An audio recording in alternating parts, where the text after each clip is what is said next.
नमस्कार दोस्तों ज़िंदगी। मैं आपसे एक प्रश्न पूछ रहा हूँ। प्रश्न के बहाने कुछ बिंदु विचारों के भी उठा रहा हूँ। और बिंदु ये है कि यदि आपका या मेरा जीवन, किसी का भी जीवन अगर एक मूवी होता, एक फिल्म होता या उस पर एक फिल्म बने, तो आप उसका शीर्षक क्या रखेंगे? अब अपने जीवन के बारे में या जीवन के बारे में, जीवन नाम की एक फिल्म के बारे में कोई शीर्षक तलाश करना उपयुक्त, ये भी कई बार कोई इतना आसान सहज काम नहीं होता। लेकिन यही प्रश्न जब अब्राहम लिंकन से पूछा गया था कि क्या नाम रखोगे अपनी जीवन की चर्चा का, अपनी जीवन की जो प्रस्तुति है, जीवन यात्रा की, उसका नाम क्या देना चाहोगे, तो उसका एक ही उत्तर था। उसने ज़्यादा सोचा नहीं कि मैं तो यही एक मेरे जीवन का उद्देश्य, एक लक्ष्य, एक मंत्र रहा है कि दिस टू शैल पास्ट, कि ये भी हो जाएगा। और ये छोटा सा वाक्य जीवन में दो बातों को प्रकाशित करता है। एक तो जीवन में आशावाद कि हो जाएगा, निपट जाएगा। दूसरा ये है कि चुनौतियां जीवन का हिस्सा हैं, दुख जो हैं वो भी जीवन का एक अटूट अंग है और ये आएंगे। और जब ये आएंगे तो ये भी निश्चित है कि ये भी गुजर जाएंगे, ये वक्त भी बीत जाएगा। इसको कभी भी ये मत सोचिए कि अब जीवन में दुख आ गए तो अब यहीं हम लोग छोड़ के हौसला, यहीं अपनी पतवार छोड़ दें और उसके बाद अपने जीवन को हवाले कर दें लहरों के। तो जीवन ऐसे नहीं चलता। ये सोच कर चलिए कि जो समय आया है ये बीत जाएगा, ये भी बीत जाएगा। और इसी प्रकार के बहुत सारे उदाहरण आपको काव्य में, साहित्य में, हर जगह मिल जाते हैं कि जो वक्त है वो बीत जाएगा, अंधेरा वक्त भी। क्योंकि फिर उसके बाद उदाहरण भी दिए जाते हैं कि जैसे हर अंधेरी रात के बाद उजाला होता है, सूरज को आना ही आना है, ये निर्धारित नियम है प्रकृति का।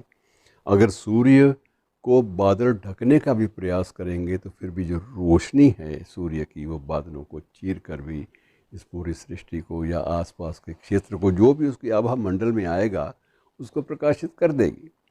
ये भी बीत जाएगा, ये भी कट जाएगा समय। ये सबसे बड़ी बात होती है। और इसी बात के उदाहरण ज़िंदगी में जब भी आप देखेंगे तो आपको जगह जगह मिल जाएंगे। एक हमारे देश में राजनेता हुए हैं, नाम था के कामराज, कामाख्या कामराज। कामराज देश के सबसे बड़े दक्षिण भारतीय प्रदेश तमिलनाडु, जो उसके मुख्यमंत्री भी रहे।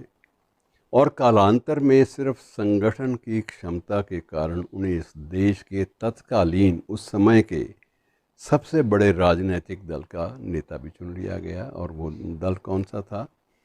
कांग्रेस। और कांग्रेस का नेता वो तब कामराज को चुना गया जिन दिनों में इसी देश में श्रीमती इंदिरा गांधी, मोरारजी देसाई, यशवंतराव चौहान ऐसे दिग्गज नेता भी मौजूद थे। और उनके बावजूद, उनकी उपस्थिति में, इस व्यक्ति को पार्टी ने अपना अध्यक्ष चुन लिया। अब सबसे बड़ा संकट ये था कि कामराज को हिंदी नहीं आती थी, कामराज अंग्रेज़ी भी नहीं जानते थे। कामराज अब तक जो भी करते आए थे अपनी क्षेत्रीय भाषा में करते आए थे।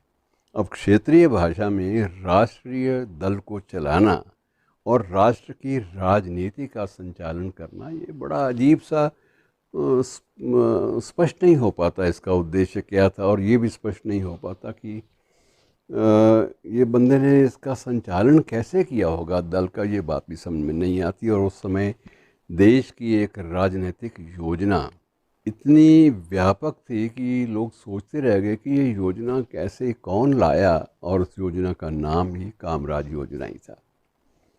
तो कामराज योजना जब लागू हुई तो सभी लोगों को लगा कि ये बंदा तो गज़ब का है, इतना चिंतक, इतना बढ़िया। बेशक और उसके चिंतन में और उसकी शब्दों की या भाषा की क्षमता में कहीं भी एक क्षेत्रीयता आड़े नहीं आई। उसका एक शब्द था पार्कलम। पार्कलम का मतलब यह है कि देखा जाएगा। देखा जाएगा शब्द ऐसा चला पार कलम के साथ ही जीवन चल सकता है किसी राजनेता का, ये बड़ी एक अद्भुत बात है। लेकिन उस एक शब्द में एक मर्म छिपा था कि परिस्थितियों के आगे घुटने नहीं टेकने, जब आएंगी देखा जाएगा, जब कुछ चुनौती मिलेगी तब देख लेंगे। अनुवादक ने बता दिया था कि ये प्रश्न पूछा गया है कि अगर ये स्थिति आ जाए तो आप क्या करोगे। तो ऐसी स्थिति का को अस्पष्ट उत्तर देने के स्थान पर अपना नीति मंत्र एक शब्द वाला कामराज दोहरा दिया करते थे, पार्कलम। और ये शब्द कहने के साथ ही सभी निरुत्तर हो जाते कि ये व्यक्ति अपने पत्ते इतनी आसानी से खोलने वाला नहीं है। तो मित्रों, जीवन में कई शब्द ऐसे होते हैं और कुछ व्यक्ति ऐसे होते हैं, कुछ जीवन मंत्र ऐसे होते हैं जिनके माध्यम से आप बड़ी से बड़ी चुनौती का एक मुस्कान के साथ सामना करने में समर्थ होते हैं। पार्कलम।